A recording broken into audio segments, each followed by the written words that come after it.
พี่น้องเลยหรือว่าเพื่อนที่จะเฮ็ดจะสร้างนี้ก็ซั่นซะเนาะเพิ่นคอมเมนต์มาว่าเป็นที่ลุกล้ำดินหลวงเนาะลุกล้ำเขตถนนหนทางว่าซั่นพี่น้องเลยเนาะมันใกล้สายไฟเนาะสร้างแล้วก็สร้างเพื่อลื้อว่าซั่นเนาะเสียดายเด้เงินคำของผู้ใหญ่ใจดีว่าซั่นพี่น้องเอ้ยเนาะนี่เป็นตัวเมืองของเมืองเซโปนพี่น้องเลยเนาะบ้านทาโค้งเนาะสังเกตเบิ่งเสาไฟเนาะถือว่าเนาะเฮือนซ่านบ้านซองของพ่อแม่พี่น้องเพิ่นก็รอดไปตามเสาไฟเนาะทั้งสองภาคฟังเลยพี่น้องเลยนี่อันนี้ก็ห้านขายรถเนาะเกือบเบิดเมืองนะว่าง่ายๆพี่น้องเลยสุดเลยเอาว่านับตัวที่ว่าปุกอยู่ใกล้เสาไฟนี่นะเนาะเกือบว่ามืดเมืองเซโปนแต่ละบ้านเนี่ยพี่น้องนี่บ้านทาโคงเนาะเดี๋ยวข้างหน้าเดี๋ยวว่าจะแชร์เบิ้งบ้านอีก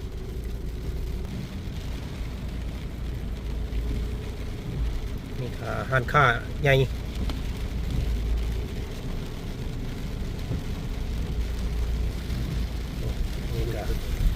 จะเป็นคลินิกอันนี้กับพี่น้องคลินิกเนาะห้องหมอกวดพยาธิเนาะอยู่ใต้สายไฟคือกันอันนี้กับน้ำมันปั๊มน้ำมันใหญ่กับสายไฟอยู่ข้างหลังคาคือกันอันนี้ก็ได้พี่น้องพี่เนาะเป็นอะไรเมืองเซโปนเก่าพี่น้องเลยเนาะอันนี้เฮงธุรกิจใหญ่ตัวนี้พี่น้องเลยบ้านพักเนาะจันทร์สมรอยู่กลางเลยสายไฟเนาะผ่านกลางบ้านพักเลยพี่น้องเลยนี่แถวนี้แม่นมัดเนาะโอ้อันนี้ก็ขึ้นนี่สายไฟแปลว่าสองฝากฟังนะพี่น้องเลยเนาะโมเมนต์ว่ามีแต่บ้านน้องลังกับบ้านน้องหัวยองได้เนาะอยากถ่ายให้พี่น้องเบิ่งว่ามันอยู่เขตเสาไฟคือกันมัดเลยแถวนี้เนาะนับแต่เมืองเซโปนฮอดไซแดนมาทันซะฮอดไซแดนเวียดนามเนาะถ้าสินับว่าปุกเพื่อนสร้างซ่านอยู่ใกล้เสาไฟนี่ถ้าว่าลื้อทอนก็คือว่ามัดเลยแหละพี่น้องเลยเนาะเมืองนี่นะนี่ห้านค้ามิตรห้านหลังนี้ใหญ่เนาะบ้านเพิ่นเฮงกระเต็กเลยพี่น้องเลยนะเอาอันนี้บ่จันกับโมเมนต์ว่าอยากอันนั้นได้พี่น้องอยากมาให้พี่ให้น้องเบิ่งคือกันเนาะบ้านเมืองเฮามันก็มันบ่มีแต่เฮานะนี่งานอันนี้ก็พี่น้องเฮือนหลังบ้านใหญ่ห้านค้าอันนี้ห้านค้าขายอุปกรณ์ก่อสร้างเนาะอันนี้ก็บัดหลังคาเลยนี่พี่น้องเลยเนาะผ้ากลางเลยนี่อันนี้ก็บ้านพักเนาะผ้ากลางคือกันนะนี่สองภาคพังเลยเพื่อนเพิ่นรับนั่นเพื่อนพี่น้องนี่ก็คือกันนี่กำแพงเลยผูกพี่น้องเลยเสาไฟลอดไปเลยเอาบนลังเลยเนาะเนาะให้พี่ให้น้องเบิ่งส้มสุดเล็งเลยสายทางนี่จ้ะบ้านเมืองเชียนเบิดบ้านเบิดบ้านในนรุงบ้านเบิดบ้านคือกันอันนี้กันนี่เห็นบ่พี่น้องอันนี้เฮือนหลังนี่เฮงกระเต็กนี่เนาะเฮือนมหาเศรษฐีสองหลังเลยรอดไปเลยตัวนี้เนาะนี่สองฝากพังคลินิกเนาะนี่คลินิกของหมอพี่น้องกันเนาะแล้วเวลาหลุดใหญ่โคตรหลังบ้านเราชุดเล่งนะพี่น้องเลยเนาะแบบว่าเบิดเลย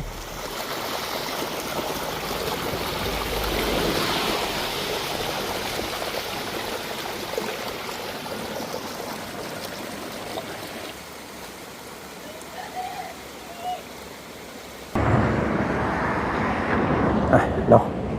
ต้องฝ่าฝนพี่น้องเลยเนาะการนำวันไว้ซุปขนาดมือนี่พี่น้องเลยเนาะบ่มีระยะให้หายใจเลยพี่น้องเลยเนาะก่อนอื่นเด้อพี่น้องเลยเนาะก่อนสิเขาเบิ่งเขาส้มคลิปนี้ทางเบาจันเนาะพี่น้อง กับทักทายสำบายดีเด้อเนาะพ่อแม่พี่น้องหมู่เพื่อนกันเมื่อสุขสุคนว่าทางไทยและฝั่งลาวทางต่างประเทศก็ดีพี่น้องเนาะยินดีต้อนรับเข้าสู่ซ่องบ่าวจันเนาะหรือว่าซ่องเจจันบรรเทาทุกข์พี่น้องเนาะคลิปนี้ทางบ่าวจันอยากมาตอบคำถามทาง FC หน่อยนึงพี่น้องเนาะเพราะว่าสิไปตอบนำคอมเมนต์นี่ก็มันหลายเนาะมีหลายคู่หลายคนพี่น้องโดยเฉพาะแม่นพ่อแม่พี่น้องทางฝั่งไทยเนาะได้ตั้งคำถามมาหลายเนาะเสียงหนึ่งเสียงเดียวกันนั่นก็คือฐานที่ตั้งพี่น้องหรือว่าเพื่อนที่จะเฮ็ดจะสร้างนี้ก็สั่นซะเนาะเป็นคอมเมนต์มาว่าเป็นที่ลุกล้ำดินหลวงเนาะลุกล้ำเขตถนนหนทางว่าสันพี่น้องเนาะมันใกล้สายไฟเนาะสร้างและก็สร้างเพื่อลื้อว่าสันเนาะเสียดายเด้เงินคำของผู้ใหญ่ใจดีว่าสันพี่น้องเนาะกับมีหลายคนเนาะพี่น้องเนาะมื้อนี้ทางบ่าวจันอยากยกให้เห็นหรือว่าอยากมาตอบคำถามนี่แหละพี่น้องเนาะคือต้นคลิปที่บ่าวจันไทยให้พี่ให้น้องเบิ่งชมเมื่อกี้นี้เนาะพี่น้องเนาะเกือบสว่าสุดแนวทางของเส้นทางเลขเก้านี้พี่น้องเนาะผู้ละฮอดเวียดนามแล้วก็กลับลงพุ่นกับผู้ละฮอดขัวมิตรภาพลาวไทยผู้ละพี่น้องเนาะให้พ่อแม่พี่น้องสังเกตนำถนนหนทางที่ผ่านเนาะถ้าผู้ใดมาถ้าผู้ใดเห็นในคลิปพวกเราอาจจะเห็นเนาะโรงจักรโรงงานพี่น้องเนาะโรงหมอคลินิก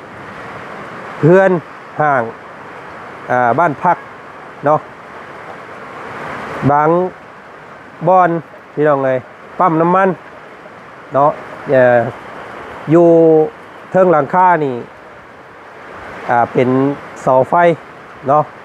ขนาบคู่กันไปเลยเนาะลอดตำผ้ากลางก็มีพี่น้อง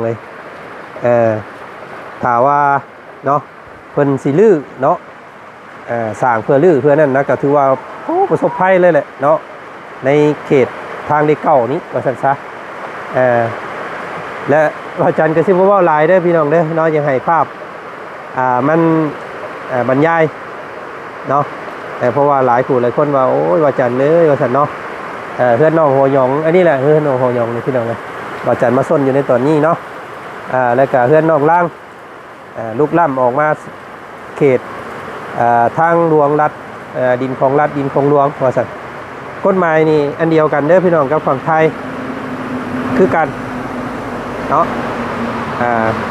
เพิ่นก็ห้ามคือกันเพิ่นก็อันมีกฎหมายแบบเดียวกันแบบว่าห้ามพวกคือกันแต่ว่าเนาะบ้านเมืองเฮานี่แหละเบิ่งตามความเป็นจริงแล้วพี่น้องถ้าว่ามันเกิดไว้นั่นอีหลีเนาะพี่น้องเนาะให้พ่อแม่พี่น้องตระหนักว่าคู่มือนี่เนาะบ้านเมืองเฮานี่มีเทคโนโลยีแบบที่ล้ำหรือว่าที่ทันสมัยมันสิมีบริษัทหนึ่งพี่น้องเนาะซึ่งปัจจุบันนี้ก็ถือว่ายอมรับถือว่าในวงกว้างแล้วแหละเนาะเป็นบริษัทที่ว่าโยกย้ายเนาะเคลื่อนย้ายอันว่าเรือนซานหรือว่าบ้านเนาะโดยที่บ่ต้องมากพี่น้องถ้ามันฮอดมื้อนั้นอีหลีเฮาก็เอิ้นใช้บริษัทนี้เพิ่นมายกมาย้ายให้เนาะก็มีพี่น้องมีเด้อเนาะถ้ามันมาแบบฮอดจุดนั้นดีนะพี่น้องแต่ว่าจันคิดว่าถ้ามันสิเพิ่นสิพัฒนามาฮอดจุดนั้นอีหลีนี่โอ้ดอกว่าจันดีใจเด้เนาะถ้าว่าเพิ่นสิเฮ็ดไวๆนี่นะถ้าว่ามีนะพี่น้องเพราะว่าถ้าบ้านเมืองเฮานี่มันบ่งบอกถึงบ้านเมืองเฮาสิเจริญแล้วว่าซั่นซะถ้ามันฮอดขั้นนั้นอีดีนะพี่น้องก็มันมีแนวแก้อยู่ดอกพี่น้องเนาะบ่แม่นว่าเพิ่นสิมาแล้วเพิ่นสิ สั่งทุกสั่งมากล้นนะเนาะหนึ่งมาเลยกับพวกน้องคนอนาคตเนาะเป็นก็เป็นพ่อคนแม่คนอาจสิร่ำสิรวยกว่าเฮากับนี่เนี่ยชาวบ้านเพิ่นแถวนี้นะให้พ่อแม่พี่น้องคิดแบบนั้นแล้วกันเด้อพี่น้องเด้อเนาะกะอยากออกมาเว้านิดนึงมื้อนี้พี่น้องเพราะว่าเห็นทาง FC เพิ่นคอมเมนต์มาหลายเนาะว่าโอ้ยเนาะเสียดายเงินคำทาง FC เพิ่นสร้างให้เด้ว่าจันว่าซั่นสร้างขึ้นมาแล้วก็เพื่อสิลื้อว่าซั่นซะเนาะว่าจันคิดว่ายังอีกหลายเด้อพี่น้อง10-20 ปีข้างหน้านี่ว่าจันคิดว่ายังบ่ทันดอกเนาะบ่ทันได้สิมากดอกว่าซั่นซะพี่น้องถ้ามีนี่ถือว่าเป็นประสบภัยเลยแหละเนาะเขตนี้นะนี่กันครบเบ่เลยเนาะนับแต่พูดแหละเนาะเซโนขึ้นมาสังเกตเห็นง่ายๆเลยพี่น้องเนาะว่าบ้านเฮือนซาดนี่หลายเนาะโรงจักรโรงงานโรงแพทย์โรงหมอปั๊มน้ำมันบ้านพักพี่น้องเลยต้องเฮงนักขนาดเนาะ อันนี้บ้านไม้ธรรมดาเนาะแต่ว่ามันฮอดดีๆคือว่าแหละมันก็มีบริษัทเพิ่นไว้โยกย้ายบ้านโดยที่เฮาบ่ต้องมากว่าซั่นซะถ้าเพิ่นสิมาลื้อมาถอนเพิ่นก็ต้องมีหมู่บ้านหรือว่าที่รองรับให้พ่อแม่พี่น้องคือกันพี่น้องภาครัฐเฮาก็ได้เนาะบ่แม่นว่าเพิ่นสิสั่งลื้อสั่งถอนแล้วดอกพี่น้องเอ้ยเด้อเนาะยังให้เข้าใจนำกันพี่น้องเอ้ยเนาะเอาก็หนึ่งมาก็คือเพิ่นบ่มีดินพี่น้องเอ้ยนี่ดินเพิ่นเบิดเท่านี้อันนี้ก็คือเพิ่นให้อยู่ซื่อๆเนาะชาวบ้านเพิ่นมาอยู่มาปักหลักแล้วก็เจ้าของดินเก่าเพิ่นตะกี้น่ะเนาะเพิ่นก็ได้สูญเสียไปแล้วก็ยกดินตอนนี้ก็ให้เป็นเพิ่นอยู่แล้วว่าซั่นซะเนาะถือว่าเป็นดินของพวกเพิ่นเองเนาะแต่ว่าโซลูกโซดานนั่นแหละว่าซั่นซะพี่น้องเฮือนของน้องเพิ่นนี่ก็ทางบ่จันนี่มันก็แบบว่าอยากโยนเข้าทางในเพิ่นอยู่ไหนพี่น้องบ่ได้ออกมาพี่เด้อเนาะสังเกตเบิ่งบ้านของน้องไส้เนาะบ่าวบุญคงเด้อพี่น้องเด้อแฮงกระเทกอันนั้นเนาะห้านค้าอยู่เป๊ะพ่นออกมาพี่ยังไก่อันนั้นพี่น้องยังกระเทกกับเฮือนน้องลังเนาะเฮือนน้องลังนี่ยังว่ามัน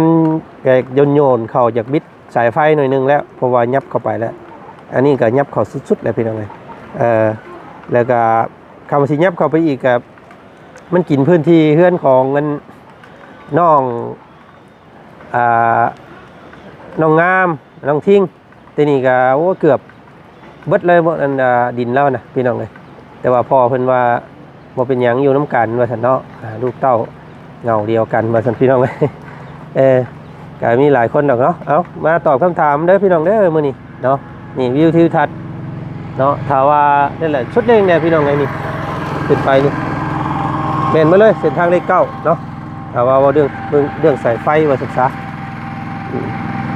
แห้งหลายเนาะคือเมื่อกี้นี่แหละว่าจันผ่านมาเห็นทาง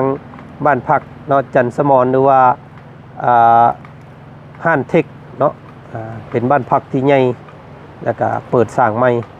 ก็ได้2-3 ปีขึ้นหลังนี่แหละเนาะโอ้ยพี่น้องบริอันองค์จักรโรงงานใหญ่เนาะถ้ามันมีเพิ่นปลูกสร้างเพิ่นสิเฮ็ดถนนหนทางนี่ยังเสียหายบ่ได้ว่าอันน่ะพี่น้องไว้เนาะดื้อถอนก็บ่ได้อีกมันเป็นบ้านหินอีกอันนี้เป็นบ้านไม้เฮายุกไปก็ได้พี่น้องเอ้ยย้ายไปได้เนาะเอาให้เข้าใจตรงกันเด้อพี่น้องเด้อเนาะเห็นพ่อพี่น้องเพิ่นถามมาหลายเนาะขอโทษขออภัยออกมาชี้แจงนิดนึงพี่น้องไงมื้อนี้เนาะเนาะอุกน้ำตัวนี้บ่ดีกว่าพี่น้องเลยเนาะ นี่ถ้าเพิ่นสิพัฒนาสิลื้อสิถอนนี่เพิ่นต้องเอาถนนหนทางพี่เดี๋ยวก่อนพี่น้องเลยเนาะอันนี้ถนนหนทางยังเป้ๆอยู่โอ้ยยังอีกหลายพี่น้องเลยเนาะยังหลายเราสิมีการพัฒนานะกว่าเพื่อนสิเฮ็ดทาง2-3 เลนเนาะยังโดนอยู่ดอกเป็นจังไดผลใส่หัวบ่โอ้ยพี่น้องเอ้ยเนาะโตเดี๋ยวมืออื่นสิซื้อผ้ามาให้อีกเด้อ มามุงใหม่มากวบใหม่มากวบมันตามเก่ามันนี่แหละกวบทับโลดบ่ต้องลื้อออกมันจังบ่หัวเนาะอันนี้มันไม่มีหัวแหละมันเอาแทนสังกะสีบาทเด้มันก็เลยหัวเนาะเดี๋ยวสิซื้อมาให้อีกเด้อไปซื้อก่อนมื้อนี้บ่ได้ซื้อมาเนาะมื้ออื่นสิซื้อมาให้ก่อนสิเมื่อสิได้ย่ออยู่บ่เฮือนเฮานี่เนาะช่วงเช้ามื้ออื่นหยุดนี่กว่าเนาะย่อแล้วได้จังตกเนาะตกบ่ได้มันมื้อก็อันนี้ก็บ่ได้ไปหาบอกมื้อโคเลย บ่ได้บอกบ่หาบอกอยู่บ่ไปช่วงค่ำจังไปเนาะบอกกันแล้วคันมันตกเลยก็เพิ่นบ่มาดอกถ้าเพิ่นมาก็โอ้ยบ่ได้ย่อบอกไว้โลดจักเทื่อมันหยุดได้มื้ออื่นเนาะเฮาสิไปเว้าก่อนบ่ได้เด้เฮาต้องบอกคนก่อนเนาะ ถ้ามันตกคนมาไม่ได้ฝนตกก็มานั่นค่ะบอกอย่างนั้นทำฝนตกช่วงเช้ากับบ่มาบอกคนอย่างนั้นถ้าว่ามันบ่ตกมาเดี๋ยวผู้นำพี่น้องเลยเนาะลำบากอยู่แล้วจังพุดว่าเขาพุดนะพุดตามสมองนี่ให้มันมาพี่รถหอยมันไปเฮือนพี่น้องเลยเนาะโคตรโพนี่แหละเฮือนนี่กะอยู่คนละพังพี่น้องเลยคนแบบว่าอยู่ซึ่งกันกับเสาไฟเนาะกับโบเมนบอลล่ำออกไปไกลได้พี่น้องกับซึ่งกับเสาไฟแหละแต่ว่ากับพิษคือเพิ่นว่าอีหลีอยู่แต่ว่าแต่ยังใครกว่าเพื่อนอีกหลายหลังเนาะไปถนนหนทางพุ่นลายพี่น้องเลยบางหลังนะเนาะกะให้พี่ให้น้องเบิ่งน้ำกันมื้อนี้พี่น้องตัวจริงเนาะฝนพลึกดีหมายว่ามืออื่นมือฮื้อนี่ยังสินักเพิ่นเว้าหน้าฝนนี่รุ่นเบิ่งเนาะต่อเลยมีแต่นักเข้าก่อนนะรุ่นเบิ่งเนาะกำลังกับมาเข้ากับบ่ต้องมาหลายปานใดเด้อ ยันคนบ่มาเฮ็ดเฮือนยามฝนเนาะมันก็ยากแน่เลยเนาะคนเลยแต่เรามาคนแต่เฒ่าก็จะได้มาอยู่เอานั่นดอกพี่น้องไงเนาะลองเบิ่งสร้างเพิ่นเมื่อแล้วบ่เมื่อน่ะเฮ็ดบ่ได้แล้วมื้อนี้เนาะเฮ็ดก็ย่านไฟจับไฟมันดูดเนาะหอยข่อยก็สิเมื่อคือกันแล้วมื้อนี้พี่น้องเอ้ยเนาะมีแต่น้องล่างมากับมื้ออื่นเพิ่นแล้วสิมาหาน้องเพิ่นใหม่เด้อเมื่อหานอนก่อนหนาวเนาะหนึ่งเข่าชิ้นหนึ่งอยู่ใช้เดี๋ยวมาเร่งนี่เนาะมันเปียกอยู่เฮือนนางงามนี่นี่พี่น้องเห็ดอยู่เฮือนไผ่เราผู้ใดก่อนเด้อเนาะตายฝ่าฝนอีหลีหรอพี่น้องเอ้ยน้องเพิ่นยังโมมาอยู่เนาะถือขันจ้องไปอยู่บ่นี่ขันจ้องโอ้หนาวไปแล้วห่างโอ้เสื้อกันพลกันคนตกแห้งก็เมื่อด้วยอิ่มก็เมื่อไล่มาโลดเนาะมันกับโบอิ่มแล้วว่ะมันยามผลว่าวเนาะให้มันอิ่มกับโบอิ่มเป็นไดแล้วเฮ้ยเนาะคนได้มันสิเป็นลมเป็นแรงก่อนท่านเนาะนี่พี่น้องไอ้น้ำเนาะมีแต่ว่าบัดเพิ่นหามันยังขึ้นเรียบร้อยเลยจังคุดเดี๋ยวนึงคุดบ่ได้มีไม้ตันอยู่มันสิแข็งอยู่บ่เนาะดินบัดนี้พี่น้องไงเนาะปูนเฮาได้อยู่ดอก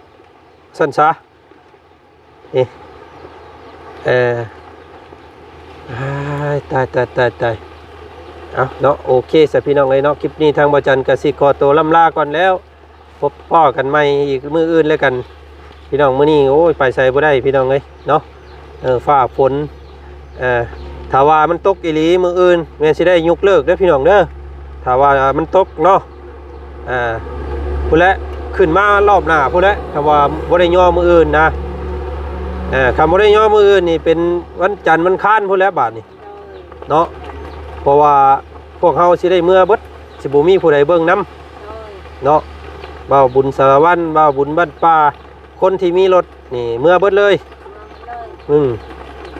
เนาะชั้นก็เป็นอาทิตย์หน้าพุ่นแหละรุ่นเบิ่งเนาะมื้ออื่นเด้อก็ว่ามันตกแม่นหยุดคำว่าบ่ตกแม่นย่อ เอาไปเสพเมื่อก่อนเด้อแม่เด้อ สบายดี